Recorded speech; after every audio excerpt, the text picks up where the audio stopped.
Hey guys, so I'll be doing a really quick little review of the Moleskine Watercolor Sketchbook. This isn't paid, this isn't sponsored, this is just me and just talking about it and giving you guys a pretty honest opinion of this guy. And I'll also be comparing it to the Stillman and Birn, which I've got here, just as a point of comparison to sort of display the differences and stuff like that. I'm not going to be doing like a thing where I'm like, this is better than this one, so much as just explaining what the difference is so that you can decide as an artist what's important to you in terms of like having a sketchbook.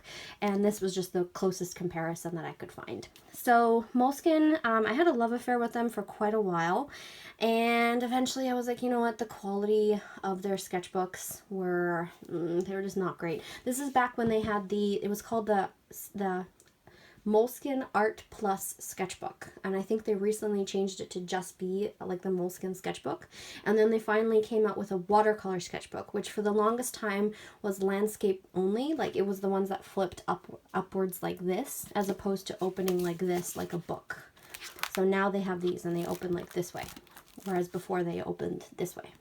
So they came out with this one, and I wasn't really gonna buy it, and then they had a sale on for back to school, and it was a pretty decent price, and I figured why not give it a try and see how it compares to the one I'm currently using. So I got some specs here for you so you can see what the difference is. So the Moleskine Watercolor Sketchbook, specifically, this is different from their sketchbook. This one has way better paper. So this is 200-gram cold pressed paper, and it has a percentage of, I think, 25% cotton, which for anyone who's ever been like a watercolor sketchbook person, having a bit of cotton there can be really helpful in terms of archival quality, quality overall, and how much it absorbs, all that kind of good stuff. So you can see really nice thicker pages than before.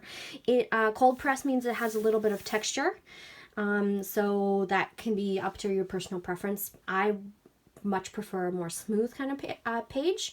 This one has just enough texture that I don't mind, nor if it was any more than this, and I know this is really hard to see on a video, hope I'm doing it justice, but it's not nearly as textured as some of the paper I've used in the past. So this is pretty decent. It lays flat. You do have to give it a good thing like that. It will lay flat. I usually just clip the corners just to keep it down. And yeah, and so let's see here, other things to note. I've got like a little note list on the side here. It is A5 size, so 5 inches by 8 inches, or like 8 and a tiny little bit. It is thread bound, so bound like a book. I prefer thread bound versus spiral and I have specific reasons for like which one I use when. And so thread bound versus like spiral bound sketchbooks. So spiral bound are pretty good if you're just doing like a single page, whereas these you can spread it across both. So I find I prefer the thread bound versus spiral because of that particular reason. It also has all the usual stuff. So it's hardcover, it's got the pocket at the back, it's got the elastic, which are all things I really like about Moleskine sketchbooks. So all of that. Let's see here. It has 72 pages, and the paper is ivory, so it's not a pure white. And it cost, regular price was about $24 to $26, depending on where you found it. And it's fairly easy to find. I got this one at a Staples. Not a Staples, a Staples for like a back to school sale.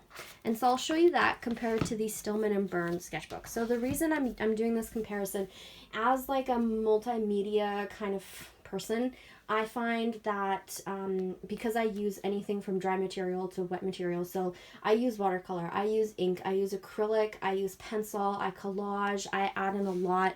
My sketchbooks really get the crap pounded out of them on a regular basis, so I need something that will withstand just about anything. So far the Stillman and Birn sketchbook has been 100% the most sturdy, the best quality, and all that stuff, which is why I'm using it as a point of comparison. So far this has been hands down the best that I could find. So the Stillman and Birn is 270 gram as opposed to 200 for the Moleskine, so a little bit thicker, and you can definitely feel it. It's going to be impossible to show you on a video, but you can definitely feel the difference. Maybe you can hear the difference, I don't know. It's thick, it's like cardboard thick, whereas this one, get a single sheet here, It's just not as sturdy. But again, very difficult to show. Pure white paper, as opposed to this, which is an ivory or an off-white. I like the pure white because if I'm putting white on there, then it's not as glaring of a difference. So like if I were to print out a piece of paper with like a quote on it or something, I don't know, and then pasting it on top, you could see the difference in the paper as opposed to it blending seamlessly. So, but that probably isn't an issue for anyone. I just prefer the white. Stillman and Birn does have an ivory. I just never use it. So just a heads up if you are interested. And again, this isn't sponsored. I'm not getting paid for any of this. So just a heads up. This one has 52 pages as opposed to this one, which has 72. So a significant amount more in the Moleskine as opposed to Stillman and Birn. But that may not, like for me, that's not really an issue, because if I only have 52 pages to fill and I fill a sketchbook and then I feel really, really good about it and I start a new one, then that, I like that. Whereas 72 pages is just more to fill. So, but you're getting more for the money you pay, so it's up to you which one is more important to you. And both of these are thread bound. It's the same thing, or book bound, whatever you want to call it. You can see bound just like a book. So here's a few pros and cons I found on this one. I've tried a bunch of different materials, so I'll show you a bunch so you can see the difference. I'll start it off with some watercolor. And the Moleskine sketchbook, you use watercolor and it just bleeds right through the page. Like it's rough. And I'm not going to say bleeds through, it ghosts through. You can see a bit of ghosting. That did not happen with this one. You can see on the opposite page here, nothing at all. It's amazing. It's great. The thing that did happen though, which was very annoying, and this may not cause you any grief because if you use just one page at a time, this may not be a problem, but I use usually the whole page. And when you paint along here, along that edge, it will do this every single time.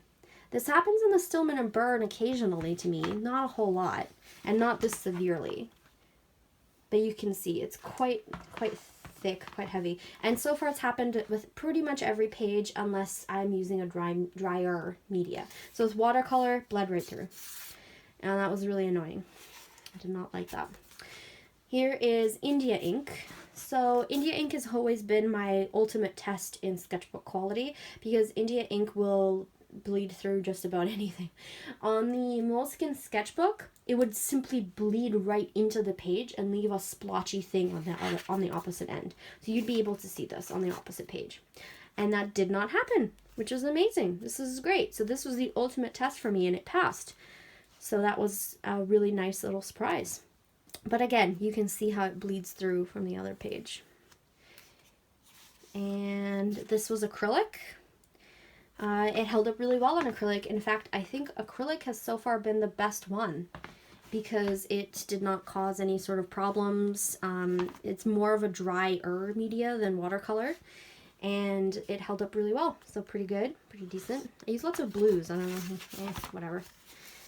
This was gouache. So this is a sort of semi-dry or drier rather than watercolor, I find, just because I use it more like an acrylic than I do as anything else. And it held up really well. No issues there. And then this was my really heavily watercolored page. So I used multiple layers. I used lots and lots of water. I reapplied. I lifted.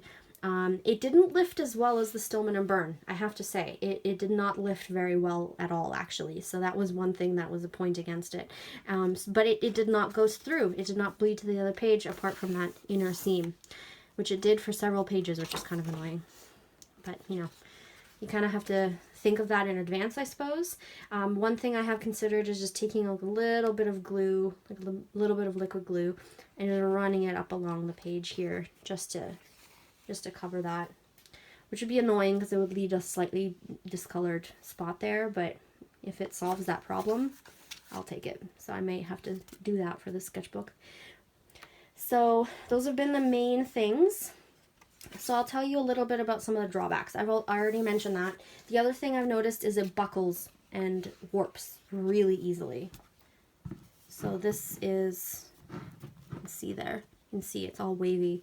And this is after spending an entire night with the elastic on, pressing the pages together.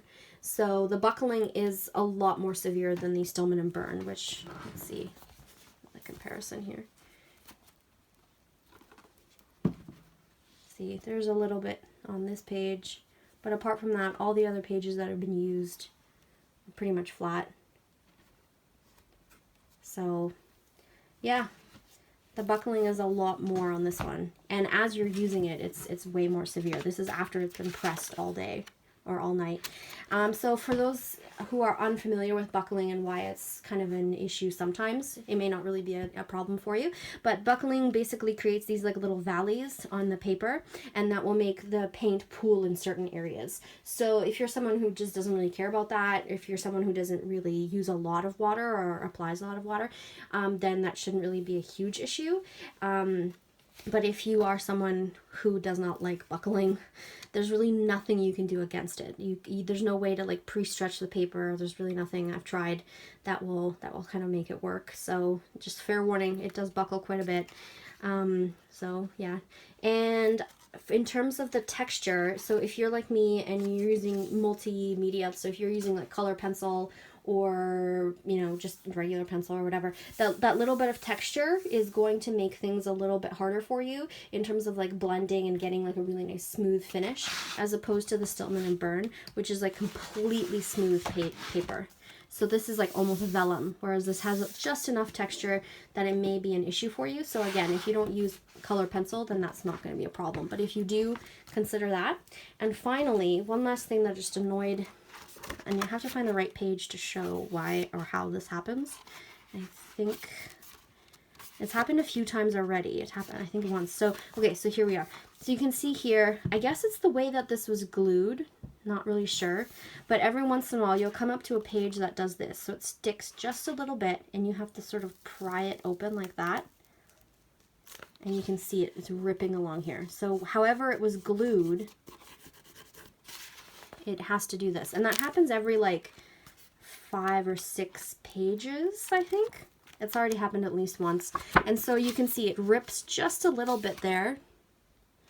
And that's what you need to do to get it to lay flat. So you don't have to do that, but then it won't lay flat properly. And it rips it just enough that it takes a little bit of the integrity away from that paper. So again, that may not be an issue for you. Like if you're just doing like a thing here and a thing here, then who cares about that, right?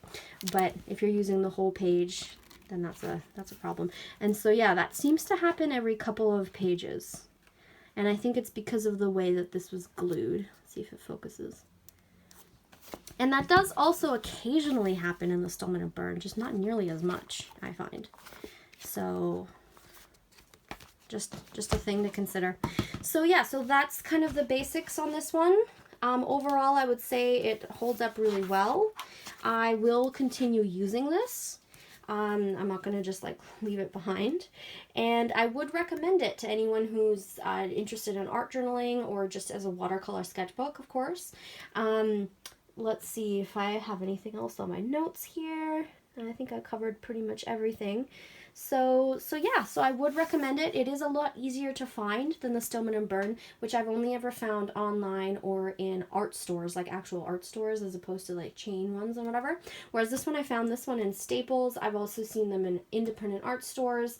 I've seen them in a few other places now. And now that they have this version as opposed to the landscape version, I think I would recommend this to people that are looking for something that's pretty decent in terms of quality versus the price.